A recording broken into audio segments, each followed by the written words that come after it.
First என்னன்னா அந்த இந்த ஏலியன் பத்தி தெரியும்னா நீங்க இதுக்கு முன்னால வந்த ப்ரொமோத்தியஸ் அண்ட் ஏலியன் கோவனன்ட் மூவியை பார்த்துருக்கணும். ஏன்னா அதுக்குள்ள சீக்குவல் தான் இது.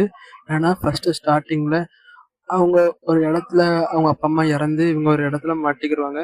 அந்த இடத்த விட்டு தப்பிக்கணும்னு பிளான்லாம் போடுவாங்க. ஆனா இவங்களோட ஃப்ரெண்ட்ஸு விண்கலத்தை ஏதோ பார்த்தேன்னு சொல்லிட்டு பூமிக்கு வெளியே போவாங்க. ஸோ அதில் ஒரு ஸ்பேஸ்ஷிப் இருக்கும். அந்த ஸ்பேஸ்ஷிப்குள்ளே போவாங்க. அதுக்குள்ளே போய் என்னாச்சு, இவங்க தப்பிச்சாங்களா இல்லையா, அதில் ஏலியன் இவங்க எல்லாத்தையும் அட்டாக் பண்ணி என்னதான் பண்ணுச்சு. இதுதான் இந்த மூவியோட short time review. And movie நல்லா வந்திருக்கு. அண்ட் ஏலியன் வந்த விதம், விஎஃப்எக்ஸ் அண்ட் பேக்ரவுண்ட் மியூசிக்லாம் சூப்பராக இருந்துச்சு.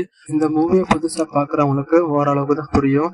ஏன்னா அவங்களுக்கு நல்லா அந்த மூவியை பற்றி தெரியணும்னா இதுக்கு முன்னால் வந்த ப்ரொமோத்தியஸையும் ஏலியன் கோவனன்ட் மூவியும் பார்த்துருக்கணும். அண்ட் இதுக்கு முன்னால் வந்த மூவியில் ஒரு